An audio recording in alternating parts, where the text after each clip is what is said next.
인생 역전? 그거 나한테는 꿈속 이야기였지. 내 이름은 한승민 33. 서울 변두리의 오래된 다세대 주택 3층에서 반지하 반려식물 2여 개와 함께 살고 있다. 반려식물이라고 쓰고 살아있다는 증거라고 읽는 게 맞다. 아침에 눈을 뜨면 첫째로 하는 일은 식물의 잎을 쓸어보는 것이다. 잎이 축 처져 있으면 나도 같이 침울해진다. 누군가는 말하겠지? 그러지 말고 밖으로 나가 사람도 만나고 도전해. 하지만 나에게 도전이란 단어는 언제나 고장난 자명종처럼 울리다가 끝나버리는 소리였다. 회사에서는 프로젝트 매니저라는 멋들어진 타이틀을 달았지만 실상은 오더 서류와 회의록을 전달하는 택배원에 불과했다. 성과는 늘 중간, 보상은 미미, 칭찬은 희귀동물처럼 보기 어려웠다. 연애는 더 말해 무엇하랴.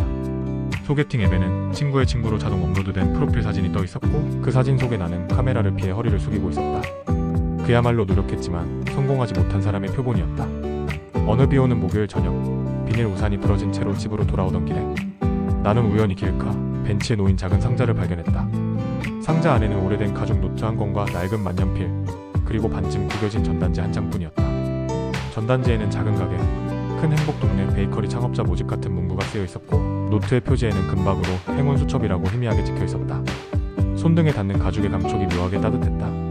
나는 우산 대신 노트를 품에 넣고 집으로 향했다. 집에 와서 노트를 펴보니 첫 장에는 손글씨로 된 짧은 안내문이 있었다. 이 수첩은 당신이 잃어버린 것을 되찾게끔 돕는다. 단, 행운은 주어지는 것이 아니라 모아야 한다. 매일 한 가지 이상을 실천하라. 작은 행동들이 쌓이면 큰 변화가 온다. 그 아래엔 날짜와 함께 30개의 미션이 번호 매겨져 있었다. 하나하나가 이상하게 구체적이었다. 1. 아침에 모르는 이에게 우산을 건네라. 동네 빵집에 가서 처음 보는 빵을 사와 주변 사람에게. 이번을 읽고 나는 웃음이 나왔다. 처음 보는 빵을 사와 주변 사람에게 나눠주라. 그냥 길가 빵집에서 제일 이름난 단팥빵을 사서 이웃집 할머니에게 건네주는 장면까지는 상상할 수 있었다. 하지만 노트는 그저 권유하는 게 아니라 명령처럼 다가왔다. 매일 한 가지 이상 실천하라는 문구가 계속 머릿속을 맴돌았다. 그날 밤 나는 결국 노트를 가방에 넣고 잠들었다. 다음날 아침 비가 살짝 그친 틈을 타서 나는 우산을 들고 버스 정류장으로 향했다. 정류장에는 한 손에 플라스틱 봉투를 든 중년 남자가 서 있었다.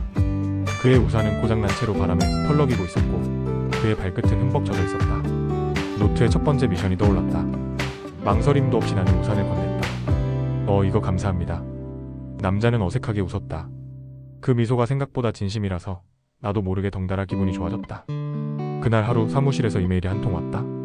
전 회사 동기가 생각나 연락을 했고 덕분에 작은 파트타임 프로젝트 일감이 들어왔다. 우연이라고 하기엔 묘하게 기분 좋은 우연이었다. 이번 미션은 점심시간을 기다릴 필요도 없었다. 점심시간 전에 동네 빵집에 들러 내가 본 적 없는 감자고 로켓 크루아상이라는 이상한 조합의 빵을 골랐다. 샀다기보다 실험이었다. 그리고 옆 사무실의 경비 아저씨에게 하나 건넸다. 아저씨는 처음 맛보는 빵을 한 입 먹더니 눈이 반짝였다. 이거 어디서 샀어? 젊은이 내가 사와서 먹여라. 우리 집 손자가 오면 꼭 줘야겠다. 그 말은 사소했지만 파급력이 있었다. 경비 아저씨는 단골 빵집 사장과 친했고 그 사장은 내가 추천한 빵이 어떠냐며 나에게 원천적인 호기심과 친근감. 경비 아저씨의 한마디는 생각보다 큰 파문을 일으켰다. 며칠 후 빵집 사장님이 가게 문을 열자마자 나를 불러 커피를 내주며 물었다. 네가 지난번에 빵 사온 그 젊은이야. 우리 가게에선 처음 보는 얼굴인데 어떻게 알았어? 나는 어색하게 웃으며 그냥 우연이요라고 대답했지만 사장님은 장난스레 눈을 가늘게 뜨고는 말했다. 우연은 열심히 준비한 행운의 다른 이름이라지. 우리 신제품 아이디어 좀 같이 해볼래? 손님 반응도 보고 싶고 내가 소개해준 거라면 믿어볼 만하겠다. 그 발언이 작은 계기였다. 나는 처음엔 내가 무슨 빵을 만드는 일을? 이라는 생각에 머뭇거렸지만 노트의 문구가 떠올랐다. 작은 행동들이 쌓이면 큰 변화가 온다. 주말마다 빵집에 나가서 나는 말 그대로 눈치껏 손 놓기부터 시작했다.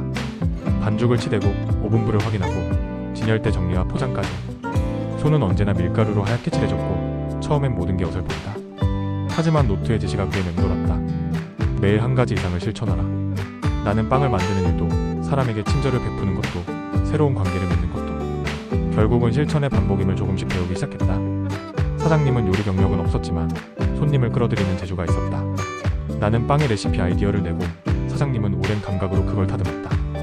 우리가 만든 첫 실험작은 내가 우연히 골랐던 그 감자고 로켓 크루아상이었다. 감자와 버터, 바삭한 크루아상 식감이 어울려서 시식에 참여한 단골 손님들 반응이 좋았다. 사장님은 한동안 내가 어느 직업인지도 모르게 참 꼬마 같은 관찰을 잘한다라고 칭찬했다. 그 말에 나는 어찌된 일인지 가슴이 뜨끈해졌다. 한 달쯤 지나자 작은 변화가 일어났다. 경비 아저씨의 추천으로 몇몇 단골이 찾아왔고 그들이 SNS에 사진을 올리기 시작했다. 오늘의 발견이라는 짧은 글과 함께 올라온 사진 하나가 예상치 못한 파급력을 만들었다. 오후니까 특별할 것 없던 우리 골목 빵집에 젊은 층이 몰리기 시작했고 줄이 생기자 사장님 얼굴엔 긴장과 기쁨이 번졌다. 나도 덩달아 활력이 붙었다. 출근길의 무게가 조금은 가벼워졌다. 그 사이 회사에서는 일이 더 바빴다. 파트타임으로 받은 프로젝트가 확장되며 몇 주 동안 야근도 잦아졌다. 하지만 빵집에서 보내는 시간은 내게 단순한 아르바이트 이상의 의미였다. 빵 반죽을 만지고 굽는 과정에서 위로를 얻었다. 밀가루 먼지가 손등에 묻을 때마다 나는 어딘가 묵혀있던 생각이 풀리는 기분이 들었다. 오븐 문을 열 때 퍼져나오는 버터 향과 구수한 냄새는 내 하루의 피로를 잊게 했고 누군가가 오늘 신메뉴 괜찮네 하고 말해줄 때면 세상이 나를 향해 조금 웃어주는 듯했다. 그즈음 노트의 미션들도 점점 더 개인적인 색을 띠기 시작했다. 12번 미션은 어떤 일을 배우고 그 결과를 일주일 동안 기록하라였는데 나는 제빵 수업을 2번만 받고는 스스로를 미니 제빵사라 부르기 시작했다. 17번은 마음에 들지 않는 자신의 부분 하나를 고쳐보라였고 나는 그 미션을 통해 사람들에게 먼저 말을 걸고 부탁을 거는 법을 배웠다. 그전에는 늘 망설이던 내가 이제는 빵집 진열대에서 한 줄로 서 있는 손님에게 이건 좀 달달한 편이야, 이건 커피랑 잘 어울려요 같은 소소한 추천을 건네는 게 어색하지 않게 되었다. 사람들이 웃으며 고마워요 라고 할 때마다 나는 전보다 조금 더 튼튼해진 느낌을 받았다. 내 안에 어떤 부분이 단단해지고 있었고 그것이 곧 실질적인 변화로 연결되기 시작했다. 시간이 흐르며 빵집은 동네의 작은 발견에서 하나의 이야깃거리로 자라났다.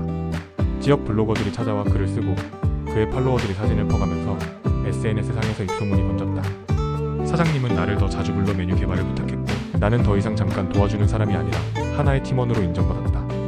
그러자 일상은 이상하게도 한편의 드라마 같았다. 아침마다 오븐을 켜고 반죽을 지대며 손님들의 표정을 읽고 새로운 맛을 실험하면서 나는 긴 시간을 들여 내 삶의 새로운 루틴을 쌓아갔다. 하지만 모든 것이 늘 순탄하지만은 않았다. 어느 날 우리 골목 맞은편에 대형 베이커리 체인점이 들어온다는 소문이 돌았다. 거대한 로고와 화려한 인테리어, 저렴한 가격으로 무장한 그들의 등장은 동네 상인들에게 큰 위협이었다. 그 소식은 빵집에도 찾아와 사장님의 얼굴을 어둡게 만들었다. 주문이 줄고 단골 손님들도 발길을 재면서 우리는 단호한 선택의 기로에 섰다. 우리는 무슨 일이 있어도 우리만의 것을 지키기로 했다. 사장님과 나는 밤늦게까지 아이디어를 짰다. 값싸고 대량 생산되는 빵과는 다른 사연 있는 빵을 만들자고 결론을 냈다. 빵 하나하나에 이야기를 붙이고 손님들이 직접 참여할 수 있는 프로그램을 만들자. 그게 우리의 무기였다. 첫 번째 시도는 기억의 빵 캠페인이었다. 우리는 손님들에게 자신의 소중한 기억이나 사연을 적어내게 한 뒤 그 이야기에 영감을 받은 빵을 한정판으로 만들어 판매했다. 예컨대 어머니의 생일을 기념하는 단골 손님에게선 달콤한 달걀빵을, 처음 만난 날 생각이 난다는 젊은 연인에게선 장미잼을 넣은 페이스트리를 만들었다. 빵의 이름표에는 그 사연의 요약이 적혔고 누구나 읽어볼 수 있게 진열대 옆에 작은 메모보드도 놓았다. 이 캠페인은 의외로 큰 반응을 불러왔다. 사람들은 빵을 사는 행위를 단순한 소비로 여기지 않았다. 그 빵을 통해 누군가의 이야기를 공유하고 위로받고 축하했다. SNS에는 내 사연이 빵이 되었다는 게시물이 올라오기 시작했고 지역 라디오에서 우리 가게를 소개해주었다. 체인점의 싸구려 빵과는 전혀 다른 결, 따뜻한 온기가 전해지는 손길이었다. 동시에 나는 노트의 미션들을 더 적극적으로 활용했다. 21번 미션은 매달 한 가지 지역 행사에 참여하라였는데 우리는 동네 축제에서 무료 시식 부스를 열었다. 24번 미션, 새로운 사람을 스승으로 삼아 배워라.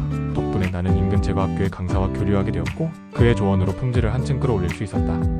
노트는 단지 행동 목록이 아니라 내게 계속해서 사람을 만나고 배우게 만드는 동력이 되었다. 하지만 승리는 순식간에 확정되지 않았다. 체인점은 대대적인 광고를 시작했고 첫 달 매출이 급격히 떨어졌다. 직원들은 걱정으로 얼굴이 굳었고 사장님은 가게 눈앞에 서서 지나가는 사람들을 보며 한숨을 쉬며 사장님의 표정은 점점 굳어졌다. 체인점의 대대적인 광고와 할인 공세는 우리가 감당할 수 없는 수준이었다. 어느 날 아침 진열대 앞에 서 있는데 단골 중 한 분이 다급하게 들어와 말했다.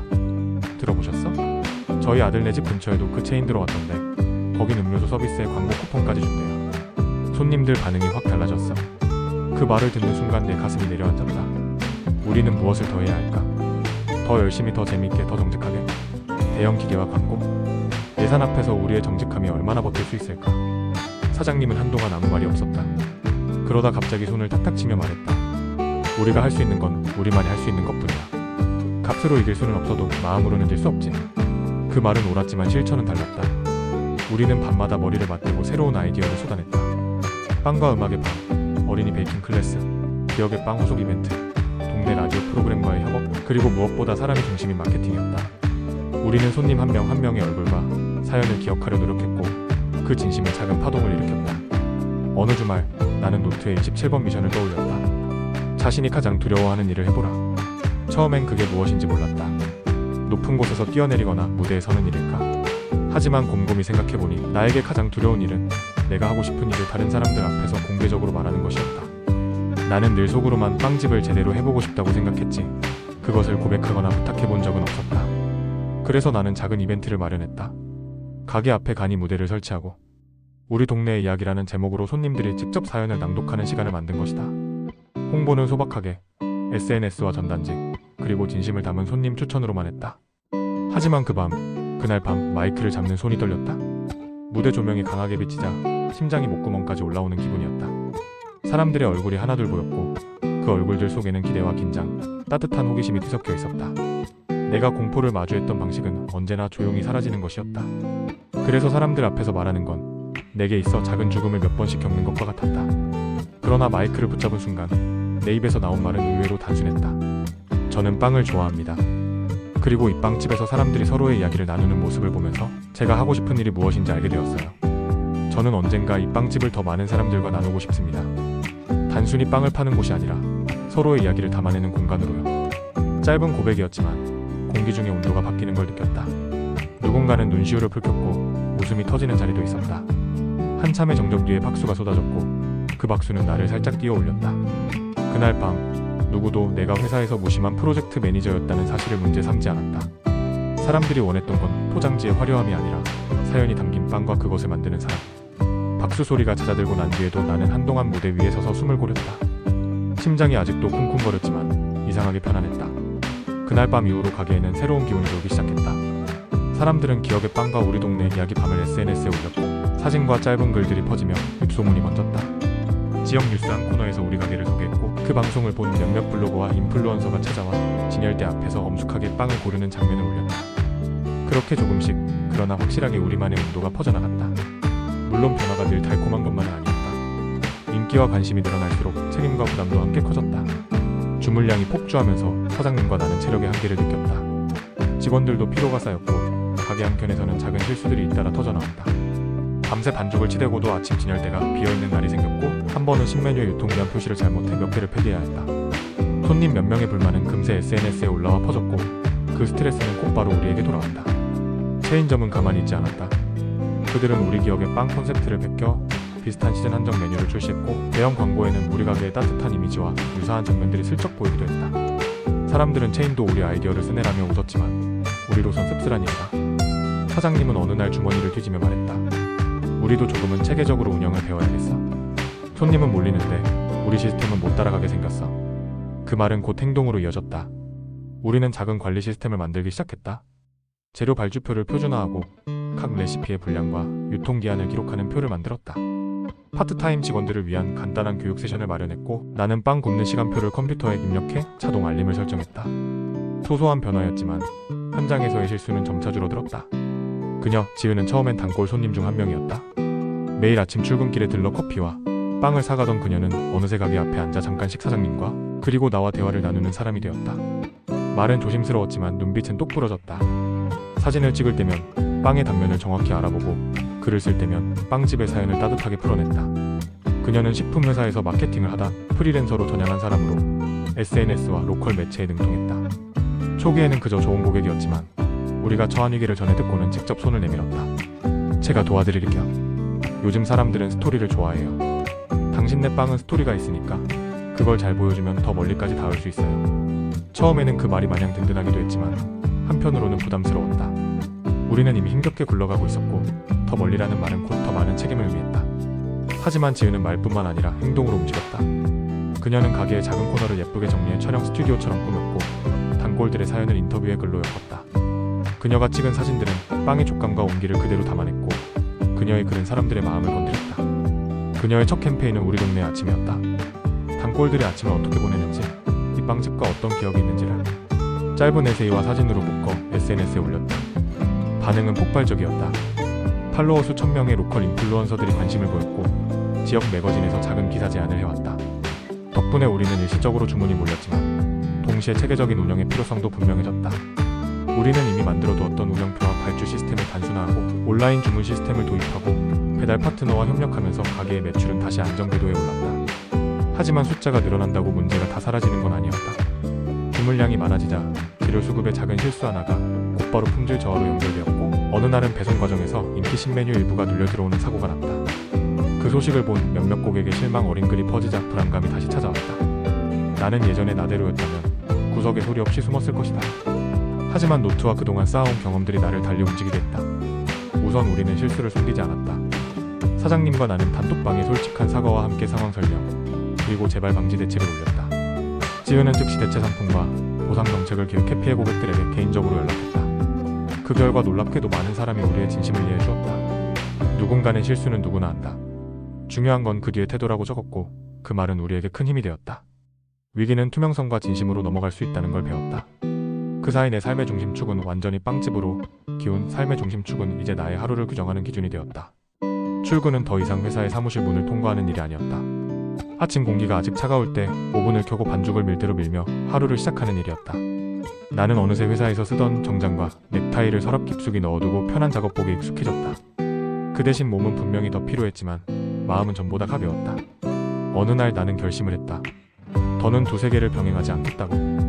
회사 일은 마지막 프로젝트의 인수인계서를 잘 정리해놓고 말끔히 정리했다. 그 순간은 의외로 쓸쓸했지만 후련했다. 어떤 친구들은 정말로 회사를 그만두냐라며 놀라워했지만 나는 오히려 안도감이 컸다. 빵집에 온전히 집중하겠다는 결심은 책임감으로 바뀌었고, 그만큼 더 치열하게 배워야 한다는 뜻이기도 했다. 지은과는 그 기간 동안 더 많이 부대꼈다. 우리는 함께 메뉴를 기획하고 사진을 찍고 고객 인터뷰 내용을 글로 엮었다. 처음엔 파트너에 가까운 관계였지만 어느새 서로의 생활과 취향, 실패와 두려움까지 나누는 사이가 되었다. 그녀는 나의 서투른 농담에도 웃어주었고, 나는 그녀의 날카로운 직관에 의지했다. 어쩌면 둘 다 서로의 부족한 부분을 채워가는 중이었다. 빵집은 더 큰 목표를 세웠다. 단순히 맛있는 빵을 파는 가게에서 멈추지 않기로 했다. 우리는 지역 일자리 창출과 재능 발굴을 목표로 소규모 교육 프로그램을 만들었다. 빵 굽는 법을 배우고 싶어하는 노년층, 경력이 단절된 여성들, 청년 실업자들까지 초대해 기억의 제빵소라는 이름으로 무료 혹은 저비용 클래스를 열었다.